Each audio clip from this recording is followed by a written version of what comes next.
Did Elvis Presley's first recording really cost just $4?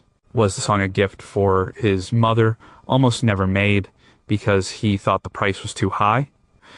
And what happened to that one-of-a-kind acetate disc that would eventually be valued at over $250,000? The story of the music Elvis shared with his mother, Gladys, is more than just a footnote in his career. It's the foundation. It explains the gospel in his soul, the ache in his ballads, and the fierce loyalty he felt for home. These songs were not just recordings. They were conversations, gifts, and memorials. Number 16, why was a song recorded a decade after her death all about her? He recorded Mama Liked the Roses on January 16th, 1969. Gladys had been gone for over 10 years. The session took place at American Sound Studio in Memphis, a return to his roots. He hadn't recorded in Memphis since 1955. The song itself was written by Johnny Christopher, who also wrote Always on My Mind. The recording session was part of a legendary series of sessions. They produced some of his most vital work, including Suspicious Minds and In the Ghetto. But Mama Like the Roses was different. It was deeply personal. The lyrics are a straightforward narrative. A child remembers his mother. He remembers the simple things, the roses she loved, the Bible she read, the comfort she gave. The song is a portrait of a specific kind of love. It's a child's memory of a mother's quiet strength. Where Elvis's performance is subdued. It's not the raw power of his rock and roll. It's not the operatic drama of his later ballads. It's tender. It's filled with a sense of loss that feels real, because it was. He speaks the opening lines rather than singing them. Oh, Mama liked the roses. She grew them in the yard. But winter always came around and made the growing hard. The spoken intro makes it feel like a confession. It sounds like a man sitting alone, thinking out loud. The session was produced by Chips Moman. Moman was known for his raw, soulful production style. He brought out a grittier, more authentic sound in Elvis. For this song, the approach was different. The arrangement is simple. Piano, gentle strings, and a backing choir. The focus is entirely on Elvis's voice and the story he is telling. He isn't performing for an audience. He is remembering his mother. The song was released in May 1969. It was the B-side to the Wonder of You. It wasn't a major hit on its own, but it became a cherished song for many of his fans. It offered a glimpse into the man behind the legend. It showed a vulnerability that was often hidden behind the swagger. It connected him to a universal experience. The memory of a mother's love. For Elvis, the connection was profound. Gladys was the center of his world. Her death in 1958 devastated him. He never fully recovered. He often spoke of her. He kept her room at Graceland just as she had left it. This song was a way for him to speak to her again. It was a public acknowledgement of a private grief. The details in the song resonated with his own life. Gladys did love flowers. She tried to maintain a garden at Graceland, and she was a deeply religious woman. The Bible was a constant presence in their home. The line in Mama Liked the Bible and the stories that it told was a direct reflection of his own upbringing. The gospel music he loved, the faith that sustained him, it all came from her. The recording itself was not without its challenges.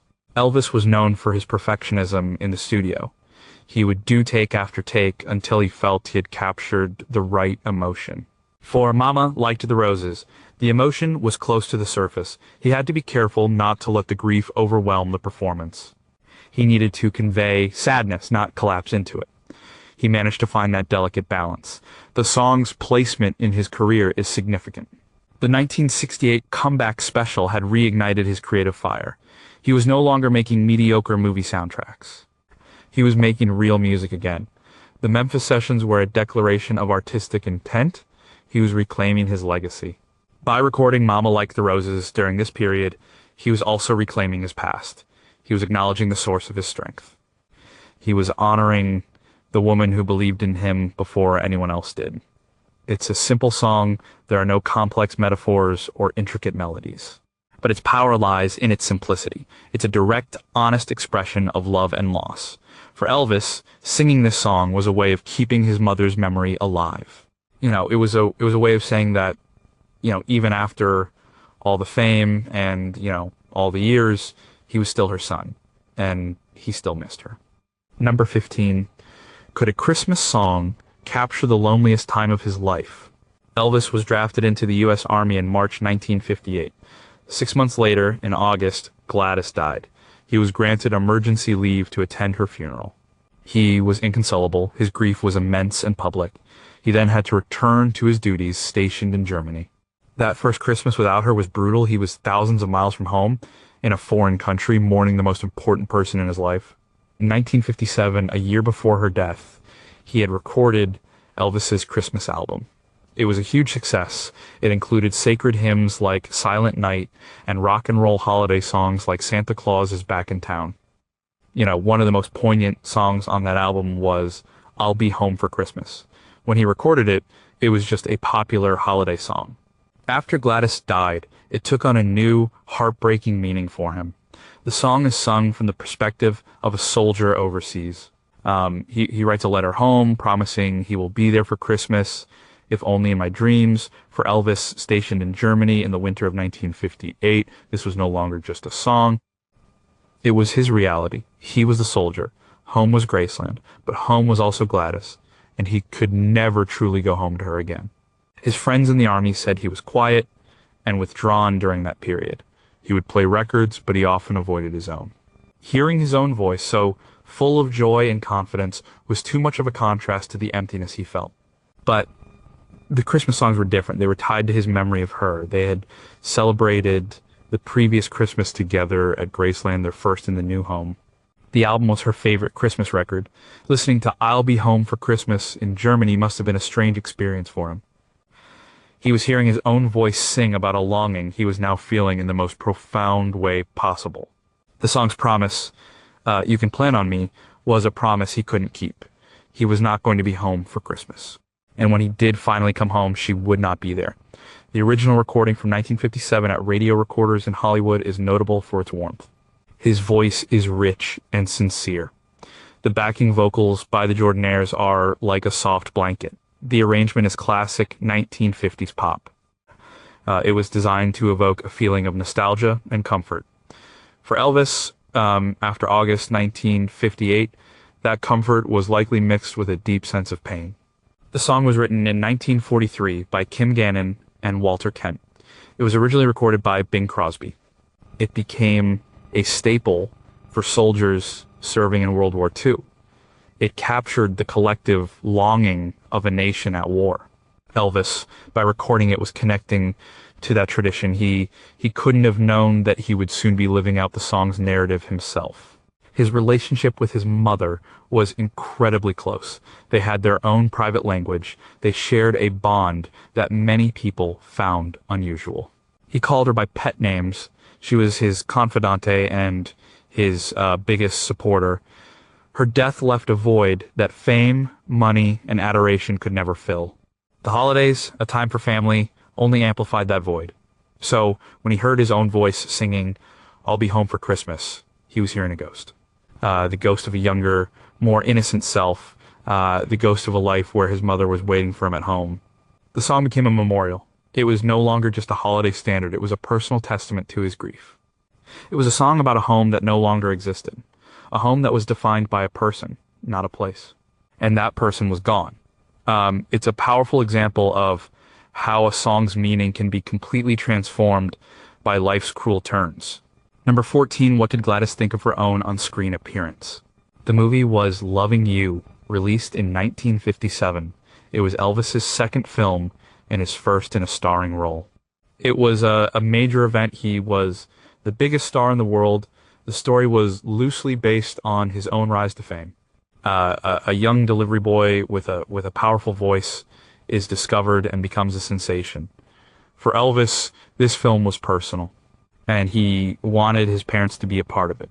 He arranged for Vernon and Gladys to travel to Hollywood.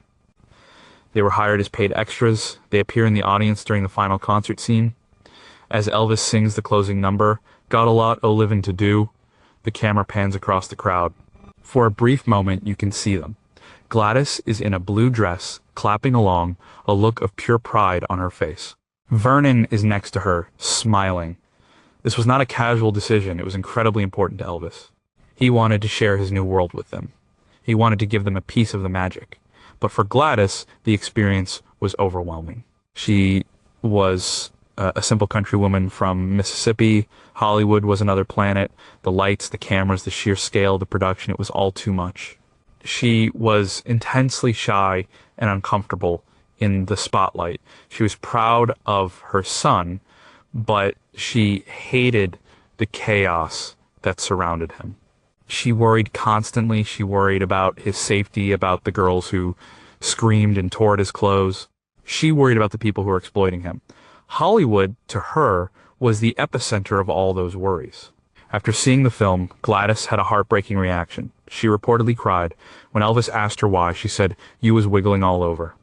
This was not a critique of his performance. It was a mother's fear. She saw the raw energy that captivated the world, but she also saw something dangerous in it. She saw the forces that were pulling her son away from her into a world she didn't understand and couldn't control. There's another, even more poignant layer to this story. Gladys's health was already starting to decline.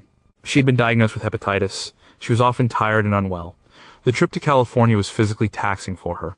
That image of her in the film, smiling and clapping, is one of the last healthy, happy images the world has of her. Just over a year later, she would be gone. After she died, Elvis could not bear to watch Loving You. It was too painful. Seeing her on screen so full of life was a reminder of what he had lost. That brief, fleeting cameo became a ghost. It was a moment frozen in time, a mother watching her son conquer the world, unaware of how little time they had left together. The title song, Loving You, became one of his most beloved ballads. It's a tender, gentle song. It stands in contrast to the wild rock and roll numbers in the film. When he sang it, he was often looking directly at his co-star, Dolores Hart. But the sentiment of the song, a pure and all-encompassing love, could just as easily have been directed at his mother. The love he felt for her was the emotional anchor of his entire life.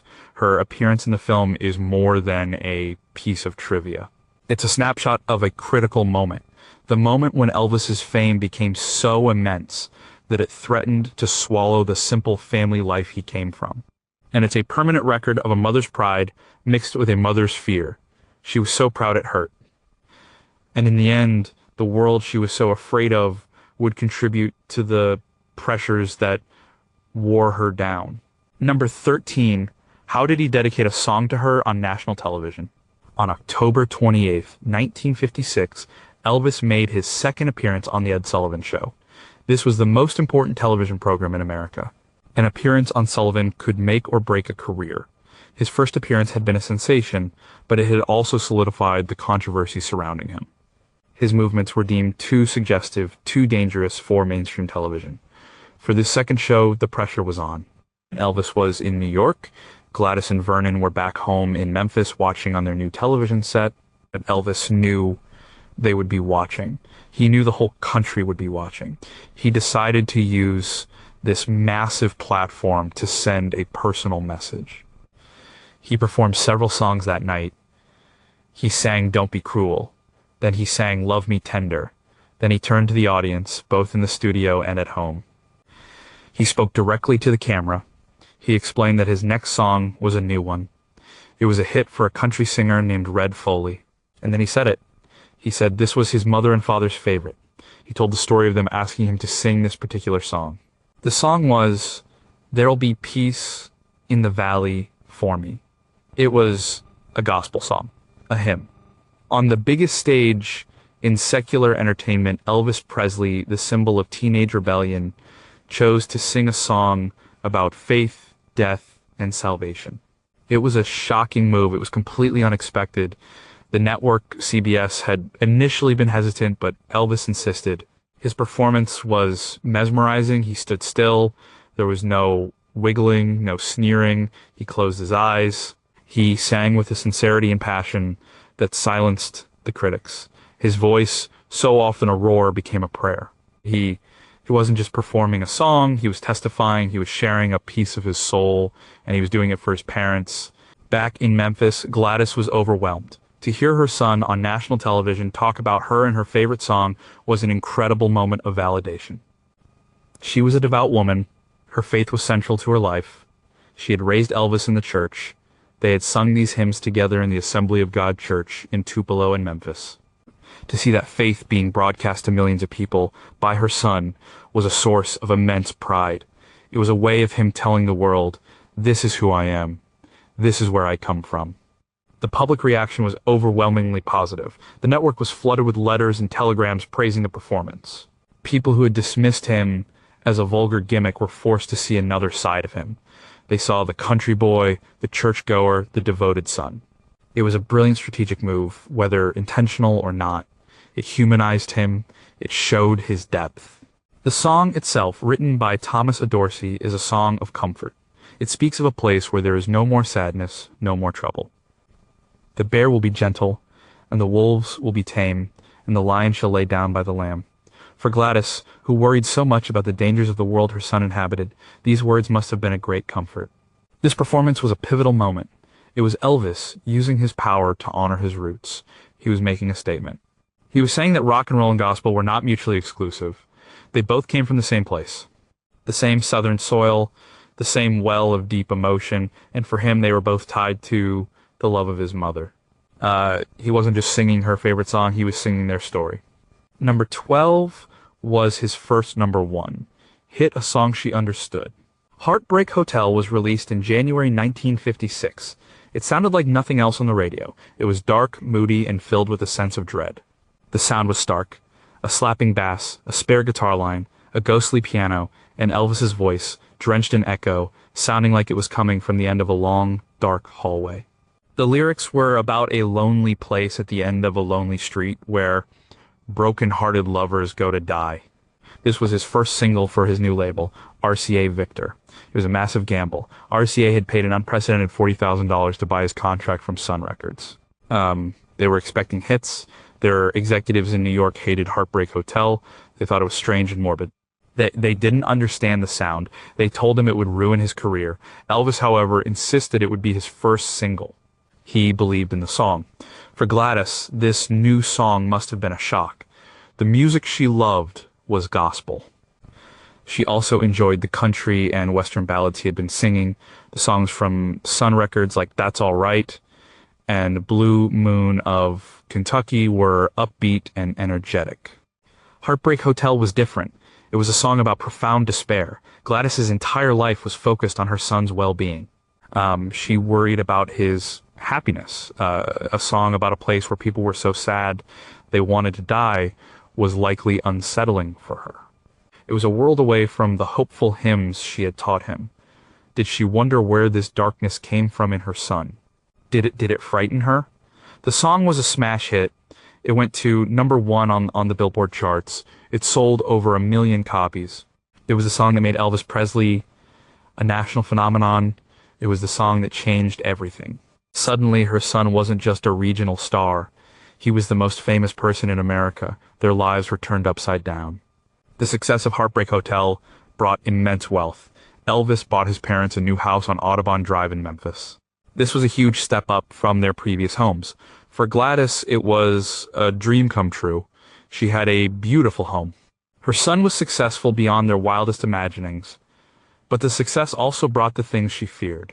The crowds, the press, the constant demands on her son's time and energy. She was intensely proud, but she was also losing him.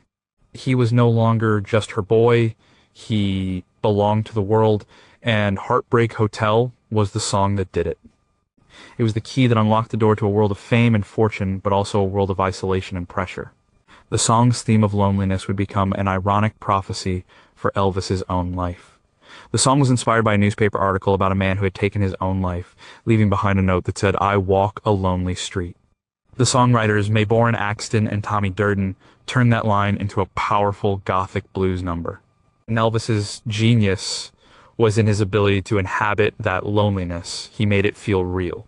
So, while Gladys may not have understood the song's commercial appeal or its strange modern sound, she would have understood the emotion behind it.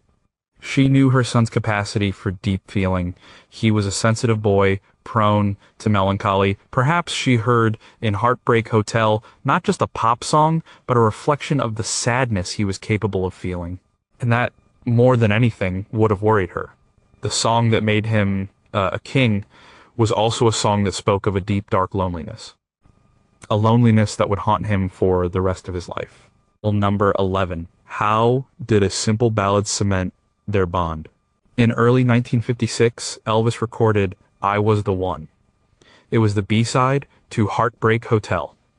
While the A-side was dark and menacing, I Was the One was a tender doo-wop influenced ballad.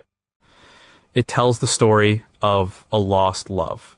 The singer remembers a time when he was the one who held her, the one who kissed her. It's a song filled with a sweet youthful nostalgia. This was a style of music Gladys could immediately understand and appreciate. It was a classic torch song. It showcased the beauty and range of her son's voice. There was no scary wiggling involved. It was just pure, heartfelt singing. This was the Elvis she knew, the sensitive, emotional boy who could pour his heart into a song. The recording session took place in Nashville in January 1956. This was his first session with RCA. He was working with a new group of musicians, including the great guitarist Chet Atkins. But he brought his own band, Scotty Moore and Bill Black, with him. He was in a new, intimidating environment, but he was determined to make music his own way. I Was the One features a remarkable vocal performance. Elvis moves effortlessly from a soft, gentle tenor to a soaring falsetto. It's a display of vocal control and emotional nuance that was rare for a singer so young. The Jordanaires, who had become his primary backing vocalists, provided the smooth, pillowy harmonies that perfectly complemented his lead. This song became a favorite of both Elvis and his mother. It was a staple of his live shows in his early years. When he sang it, he would often close his eyes, lost in the emotion of the lyrics. For Gladys, this song represented the best of her son's talent. It was proof that he was more than just a rock and roll screamer. He was a true vocalist, a great singer. The theme of the song, Looking Back on a Lost Love, was something that resonated with the country and blues traditions they both loved. It was a familiar story told in a new, modern way. It had the heartache of a Hank Williams song, but the smooth polish of a pop record. The contrast between Heartbreak Hotel and I Was the One is stark. It shows the two sides of Elvis's musical personality, the rebellious innovator and the classic balladeer. Gladys may have been wary of the former, but she adored the latter.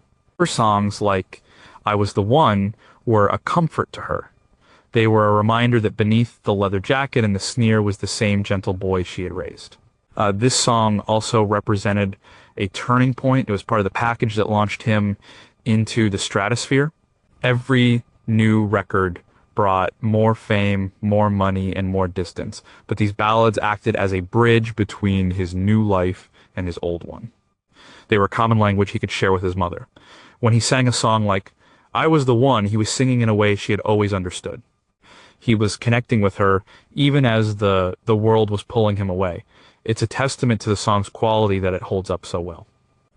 It's not one of his most famous hits, but it is one of his finest early performances. It's a showcase for his pure natural talent. And for Gladys, it must have been a source of incredible pride. It was the sound of her son, a sound she loved, being shared with the world. It was a piece of home, broadcast on the radio for everyone to hear. Number 10, why was a fast version of a bluegrass song her favorite? Bill Monroe was the father of bluegrass music. His band, the Bluegrass Boys, defined the genre. In 1946, he wrote and recorded a song called Blue Moon of Kentucky. It was a slow, mournful waltz in 3/4 time. It was a classic high lonesome lament about a lost love under the Kentucky moon. It was a beautiful traditional piece of music. In July 1954, Elvis, Scotty Moore, and Bill Black were at Sun Studio in Memphis. They had just recorded a revolutionary version of a blues song, That's All Right, by Arthur Crudup. Sam Phillips, the owner of Sun, knew he had a hit, but he needed a B-side. The band was taking a break, fooling around in the studio.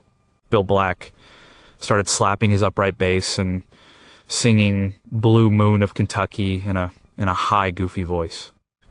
He was just clowning. Elvis joined in, and then Scotty jumped in with his guitar, but they weren't playing it as a waltz. They were playing it fast. They had turned it into a frantic, driving rock and roll song in 4/4 time. It was an accident, a moment of spontaneous creation. Sam Phillips stuck his head out of the control room.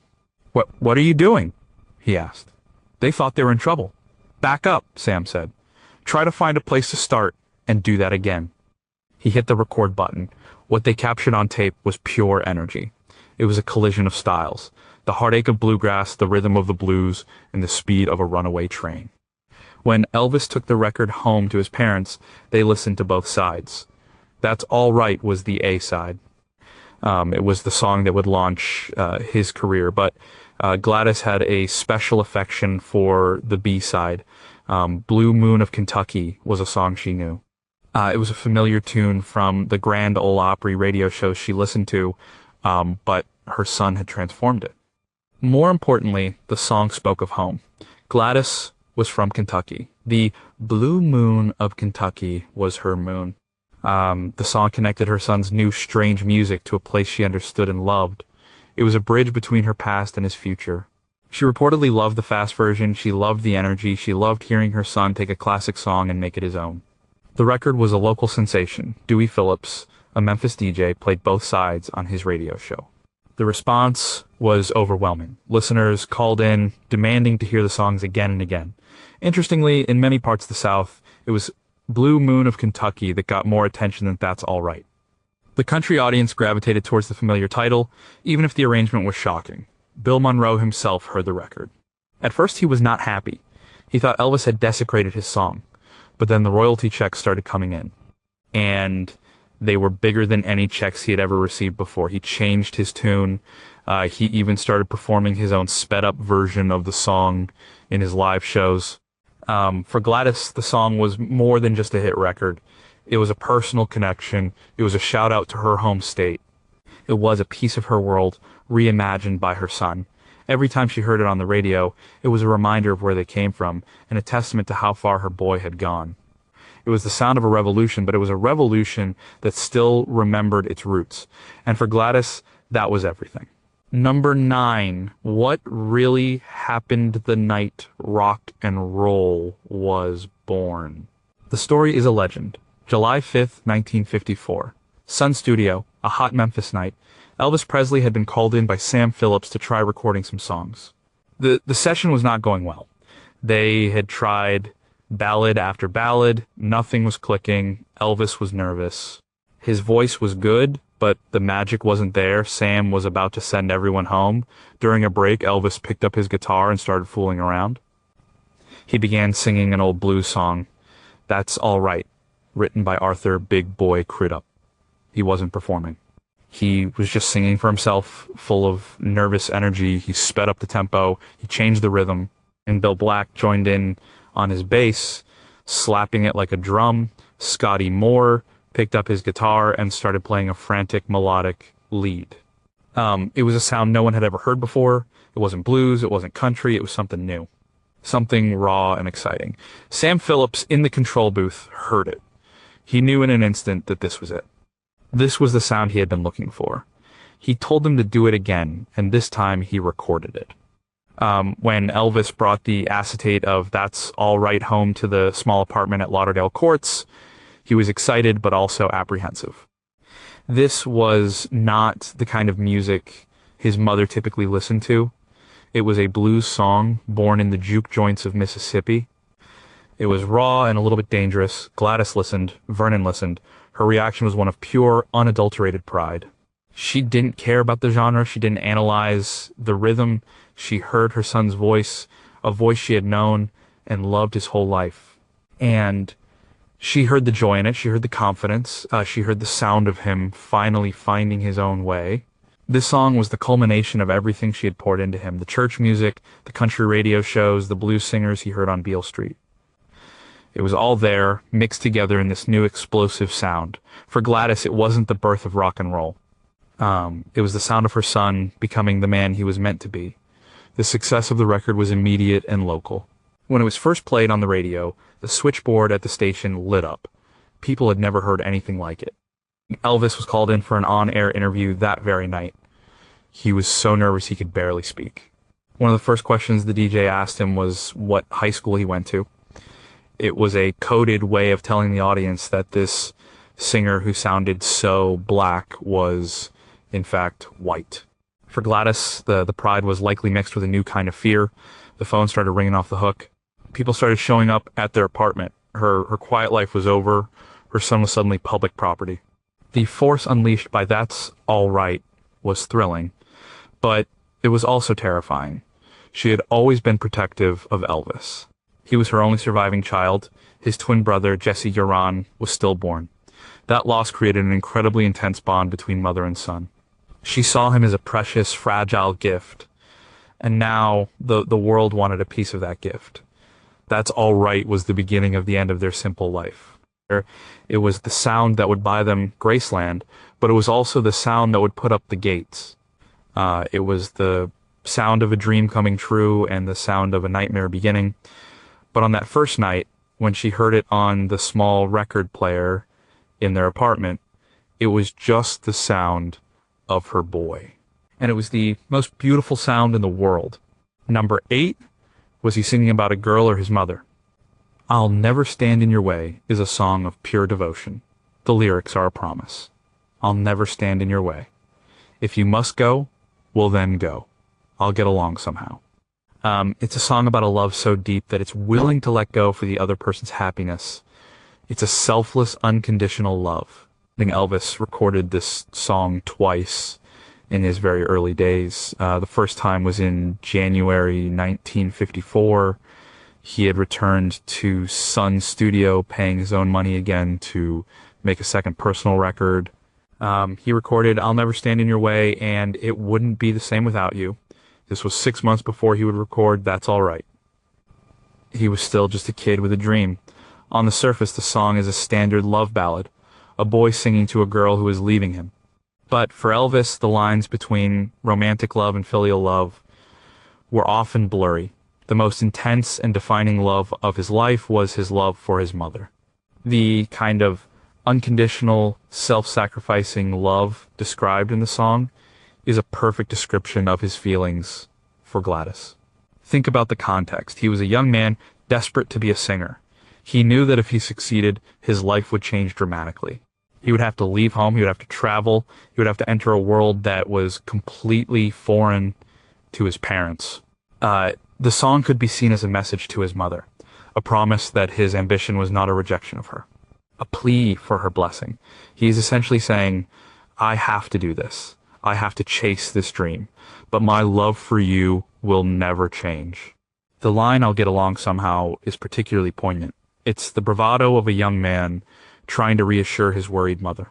Gladys's love for Elvis was equally all-encompassing. She would have done anything for him. She supported his musical ambitions even when they seemed like a long shot. She never stood in his way. She encouraged him, even when it meant he would be moving further and further from her side. The song works as a duet of their unspoken feelings. The recording itself is raw and unpolished. It's just Elvis and his acoustic guitar. His voice is young, but the emotion is already there. You can hear the sincerity in every note. This is not a performance. It's a confession. It's a young man singing his heart out in a small recording studio, hoping someone will hear him. Sam Phillips's assistant, Marion Kiesker, was the one who heard him that day. She was so impressed that she made a note of his name and phone number. She wrote, "Good ballad singer, hold." That note was crucial. It kept him on Sam Phillips's radar. It led to the session that would produce That's All Right. So, this simple, heartfelt ballad, which can be read as a love song to his mother, was also a key that helped unlock his career. It was the song that made the right person take notice. It's a beautiful illustration of how his love for Gladys was intertwined with his ambition. The very act of singing about that deep, unconditional love was what propelled him forward. The song was a promise, and his career was the fulfillment of that promise. He was doing it all for her. Number 7. Why did he choose a song about heartbreak for a birthday present? This is the other side of the famous first acetate. The A side was My Happiness. The B side was That's When Your Heartaches Begin. It was a song made famous by the Ink Spots, one of Elvis's favorite vocal groups. It's a dramatic, tear-soaked ballad about the pain of a love that's over. The lyrics are bleak. When you find a new love, that's when your heartaches begin. When you're in her arms and you're dreaming of my caress, then you'll know, little darling, you've lost your own happiness. It's a song of warning and regret. It's a strange choice for a birthday present for your mother. So why did he pick it? There are a few reasons. First, it was a song he knew well and could sing well. He was a master of imitation in his early days. He could sound like Dean Martin, or he could sound like Bill Kenny, the lead singer of the Ink Spots. This song allowed him to showcase his vocal range and his ability to convey deep emotion. He was trying to impress whoever might be listening. He wasn't just making a record for his mom, he was auditioning. Second, the theme of heartache was central to the country and blues music he had grown up on. Sad songs were not seen as depressing, they were seen as truthful. They spoke to the hard realities of life. A song about a broken heart was a classic form of expression. Gladys would have understood and appreciated the depth of feeling in the song, even if the subject matter was grim. Third, Elvis was a teenager. He was 18 years old. Teenagers are drawn to drama. The high-stakes emotion of a song like this appealed to his youthful sensibility. He was a romantic. He felt things deeply. This song was a vehicle for those intense emotions. His performance on the acetate is remarkable. He mimics the Ink Spots' style, particularly the spoken word bridge. He delivers the lines with a gravity that seems beyond his years. You know, once I stood on the corner of Lonely Street and Heartbreak Hotel, he seems to be saying years before he would actually record a song with that title. He had a natural ability to tap into a well of sadness. When Gladys heard this song, she likely wouldn't have thought of it as a dark or depressing gift. She would have heard her son's incredible voice. She would have been proud of his ability to sing such a difficult song with so much feeling. For her, the medium was the message. The fact that her son had gone to a studio, paid his own money, and made this record for her, that was the gift. The specific songs were secondary to the act of love itself. This B-side also reveals a lot about Elvis's musical DNA. The Ink Spots were a black vocal group. Their smooth harmonies and dramatic delivery were a huge influence on him. At a time when music was heavily segregated, Elvis was listening to and absorbing everything. He was a musical sponge. That's When Your Heartaches Begin shows the blues side of his early influences, just as My Happiness shows the pop side. The song would stay in his repertoire. He recorded a more polished studio version in 1957 for the Loving You soundtrack. But that first raw recording from 1953 has a special kind of magic. It's the sound of a young man with a broken heart in his voice, singing a sad song for the person he loved most in the world. It's a beautiful contradiction, a song about the beginning of heartaches, created at the very beginning of a legendary career. Number 6, what is the real story of the $4 recording? The date was July 18, 1953. Elvis Presley, an 18-year-old truck driver, walked into a small studio at 706 Union Avenue in Memphis. The sign said, Memphis Recording Service. It was the home of Sun Records, but it also had a side business. For a small fee, anyone could record a two-sided acetate disc. The price was $3.98 plus tax, about $4. In today's money, that's around $40. For a teenager making about $1 an hour driving a truck for Crown Electric, this was a significant amount of money. He almost walked away. He thought it was too expensive, but something pushed him through the door. The person at the front desk was Marion Keisker. Sam Phillips, the legendary producer, was not there. The story that Elvis came to record a song for his mother's birthday is the official story. It's a good story, but the truth might be a little more complex. Gladys's birthday was in April. This was July. It's more likely that the record was a belated birthday gift, but also, and perhaps more importantly, an excuse. An excuse to be heard, an excuse to be in that studio where he knew real records were made. He was hoping to get discovered. Marion Keisker asked him who he sounded like. "I don't sound like nobody," he famously replied. She asked him what he was going to sing. He chose a song called My Happiness. It was a gentle, sentimental pop song, first published in 1933, but made famous by several artists in the late 1940s, including the Pied Pipers. It's a song of contentment. Evening shadows fall, and I'm with you. Here in the afterglow of a day that's through. A day of happiness, a day we've known, because we're not alone.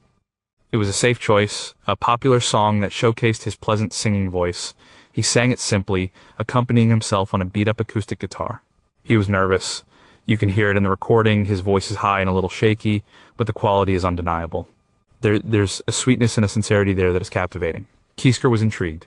While the record was being cut, she secretly made a second recording, a tape copy for her boss, Sam Phillips.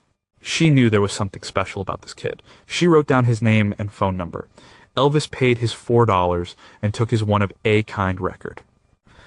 It was an acetate disc, not a vinyl record. This means it was fragile and would wear out after only a few dozen plays. He didn't own a record player.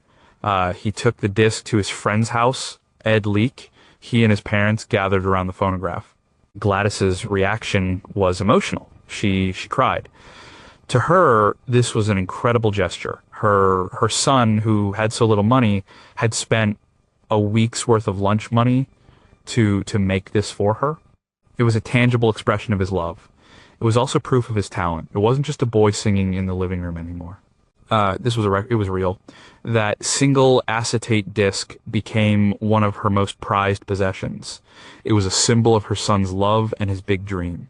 The disc itself has a fascinating history. It was left behind when the family moved. It was rediscovered years later. In 2015, it was sold at an auction at Graceland. The buyer was the musician Jack White. He paid $300,000 for it. He then had it digitally preserved and reissued it for Record Store Day so everyone could hear the sound of that first recording. The story of My Happiness is the foundation of the Elvis legend. It's a story about a son's love for his mother. But it's also a story about ambition, luck, and the keen ear of a woman named Marion Keisker. Without that $4 record, the world might never have heard of Elvis Presley. And it all started with a simple song, a gift for Gladys. Number 5. How did gospel music shape his entire life? Before rock and roll, there was gospel. For Elvis, gospel was his first and most enduring musical love. It was the music of his childhood. It was the music of his mother. He grew up singing in the Assembly of God Church in Tupelo, Mississippi. It was a Pentecostal church known for its passionate, emotional services. The music was not quiet or reserved. It was loud, rhythmic, and filled with spirit. Gladys was a deeply religious woman. She found great comfort and strength in her faith. She took Elvis to church every week. He would sit between her and his father, Vernon. He absorbed the music, the harmonies of the choir, the driving rhythm of the piano, the heartfelt testimonies of the congregation. This was his first musical education. He learned to sing harmony by listening to the quartets that performed at the church. He learned about rhythm from the hand clapping and foot stomping. He learned about performance from the fiery preachers. He learned that music was not just something you listen to, it was something you feel in your bones. It was a physical, emotional, and spiritual experience. One of his favorite gospel songs, and one he and Gladys often sang together, was Known Only to Him. It's a song about faith in the face of the unknown. My Father's eye is on the sparrow, and I know He watches me. The lyrics speak of a divine plan, a trust that even when life is difficult, God is in control. This message would have resonated deeply with Gladys. She had a hard life. She grew up in poverty. She lost her first son at birth. She worried constantly about her family's finances and her son's future. From a song like Known Only to Him was a source of comfort. It was a reminder that her burdens were not hers to carry alone. Elvis recorded Known Only to Him in 1960 for his first post-Army album, His Hand in Mine. The album was a collection of gospel songs. It was a project that was deeply important to him. It was a return to his roots. It was a tribute to his mother's memory. His performance on the song is stunning. It's a showcase for his vocal harmony skills.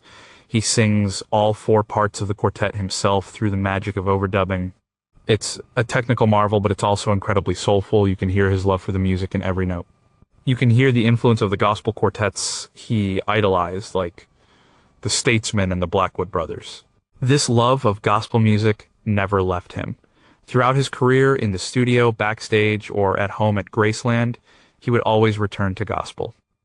He would gather with his friends and bandmates and sing hymns for hours. It was his way of relaxing, of connecting with something real, and it centered him. For Elvis, gospel music was inseparable from the memory of his mother. It was the sound of their shared faith. It was the sound of her voice singing next to his in a small wooden church. When he sang a song like Known Only to Him, he wasn't just singing about God. He was singing about home. He was singing about Gladys. Number 4, could a song provide comfort in his darkest hour? When Gladys died in August 1958, Elvis was shattered. He was 23 years old, at the peak of his fame, and he was completely lost. At her funeral, his grief was raw and uncontrollable. He threw himself over her casket, crying, "Oh God, everything I have is gone." He could not be consoled. In the days and weeks that followed, he sought comfort in the only place he knew to find it: music. But not his own rock and roll hits.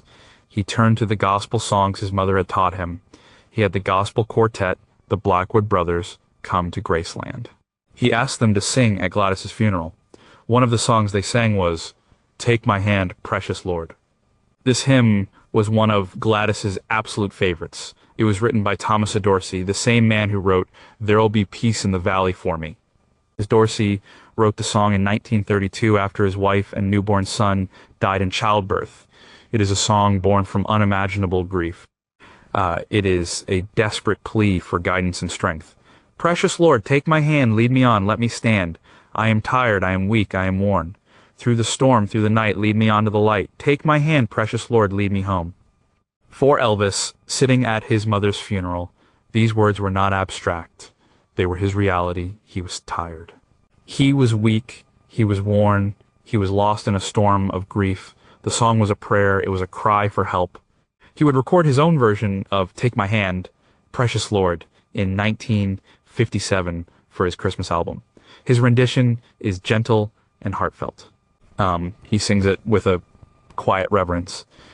But after his mother's death, the song took on a much deeper meaning for him. It became an anthem of survival.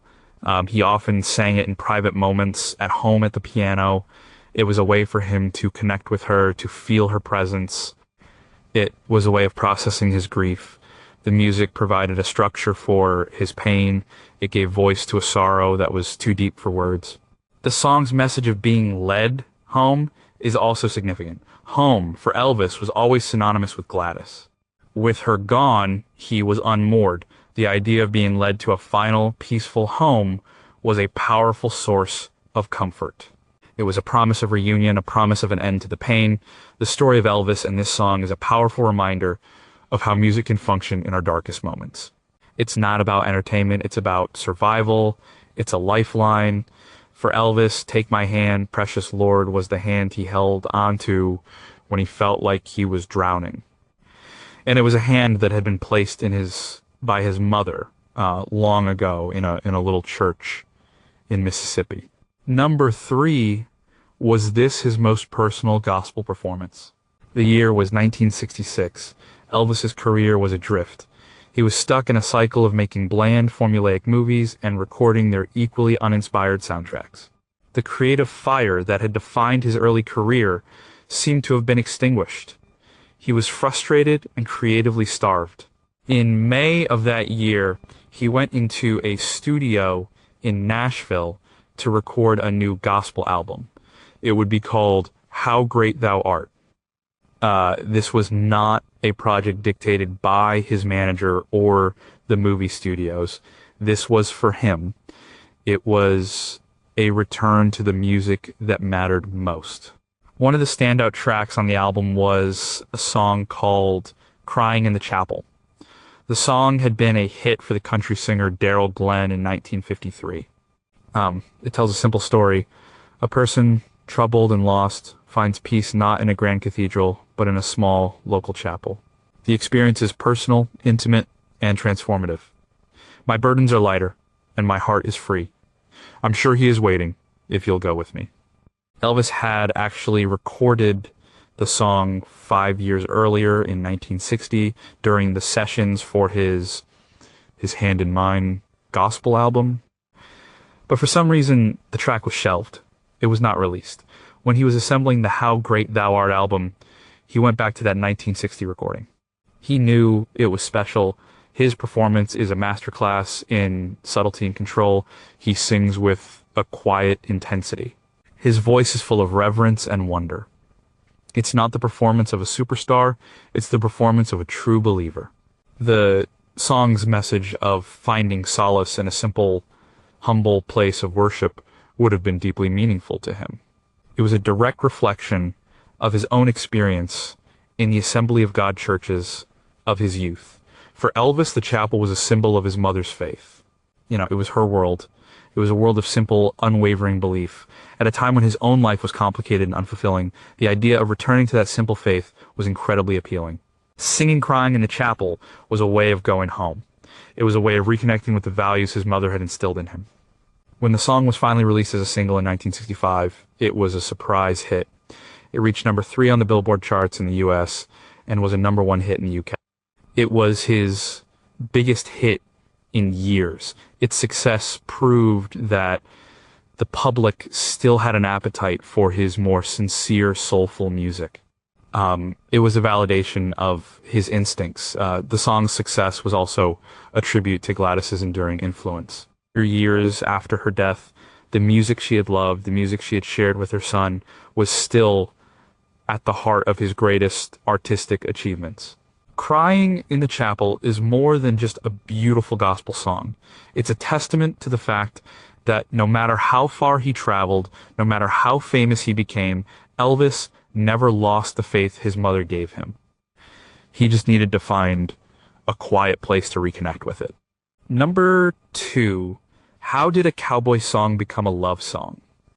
Love Me Tender is one of Elvis Presley's most iconic songs. It was the title track for his first movie, released in 1956. The song was a phenomenon. It became a number 1 hit before the movie was even released, the first time that had ever happened. It was a tender, simple ballad that showcased a softer, more romantic side of the king of rock and roll. The melody of the song is not original.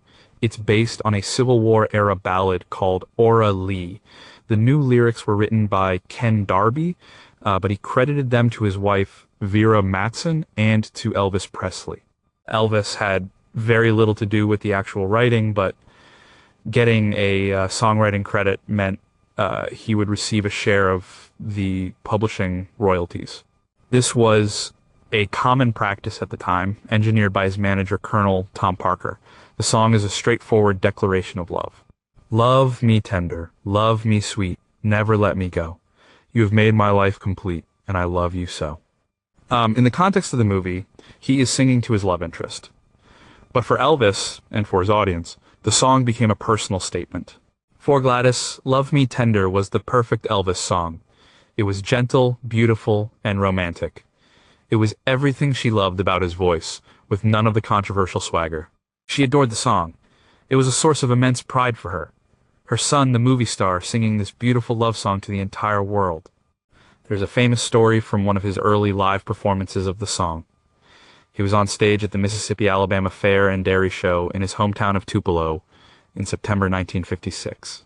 He introduced the song and dedicated it to his parents who were in the audience. He told the crowd that it was their favorite. When he sang it, the sincerity in his voice was palpable. He wasn't just performing a hit song. He was communicating with his mother. He was using his new powerful platform to send her a message of love. It was a public acknowledgement of their private bond. The song's success was another step in his rapid ascent. It cemented his status as not just a rock and roller, but a true all-around entertainer. It broadened his appeal to an older audience. Parents who were scandalized by Hound Dog could be won over by the sweet sentiment of Love Me Tender. Gladys was his biggest fan and his fiercest protector. The criticism and controversy that surrounded him caused her great pain. A song like Love Me Tender was a relief. It was proof that her son was a good boy, not the delinquent he was often portrayed as. The song became his signature ballad. He would sing it at almost every concert for the rest of his life. And every time he sang it, he was, in a way, singing it for her. It was a connection to that early golden era of his career, a time when she was still by his side, watching from the audience, her heart filled with love and pride. The song was a promise he made to her and to the world, Love Me Tender. I'll be yours through all the years till the end of time. Number 1, what does a pair of suede shoes have to do with a mother's love? The song was Blue Suede Shoes. It was written and first recorded by Carl Perkins, one of Elvis's label mates at Sun Records. Perkins' version was a massive hit in early 1956. It was a classic piece of rockabilly, a song about a man who cared more about his shoes than anything else. You can do anything but lay off of my blue suede shoes. Elvis loved the song. He and Perkins were friends and had a mutual respect for each other's music. Elvis decided to record his own version. He recorded it in January 1956 during the same RCA sessions that produced Heartbreak Hotel. His version is faster, more aggressive, and more polished than Perkins' original. It's a rock and roll explosion. This might seem like a strange choice for a song connected to his mother. It's not a ballad, it's not a gospel hymn. It's a loud, boastful song about a piece of footwear, but the connection is not in the lyrics, it's in what the song represents. Blue Suede Shoes was one of the songs that defined his early explosive success. It was part of the tidal wave of fame that lifted his family out of poverty and into a life they could have never imagined. For Gladys, this song, and others like it, was the sound of her son's triumph. She had watched him struggle. She had seen him come home from school with torn clothes after being bullied. She had worried about his future, about whether he would ever find his place in the world. And now, he was on the radio. He was on television. He was the most talked about person in the country. He was singing songs like Blue Suede Shoes, and the world was going wild. Her pride was immense. She loved his success, not for the money or the fame, but for what it meant for him. It was validation. It was proof that the shy, sensitive boy she had raised was special, that the talent she had always seen in him was real. The success that came with songs like Blue Suede Shoes allowed Elvis to provide for his parents in a way he had always dreamed of. He bought him the house on Audubon Drive. He bought his mother a pink Cadillac, even though she couldn't drive. These were not just material possessions, they were symbols of his love. They were his way of saying, thank you. Everything I am is because of you. And now I can finally give you everything you deserve. Gladys may not have loved the noise of rock and roll, but she loved what it did for her son. It gave him confidence. It gave him a purpose. It gave him the world. And every time she heard that driving beat and that sneering vocal, she heard the sound of her son's victory. It was the sound of a poor boy from Mississippi telling the world to get out of his way. So, Blue Suede Shoes, a song about protecting something valuable, becomes a metaphor. The shoes are his talent, his identity, his newfound status, and Gladys was the one who had always helped him protect it. She was the one who believed in him when no one else did. She was the one who made sure his spirit was never scuffed. The song is a celebration of a confidence she helped build. It's the anthem of a boy who is finally able to stand on his own 2 feet in a pair of very expensive shoes and take on the world. And his mother was right there cheering him on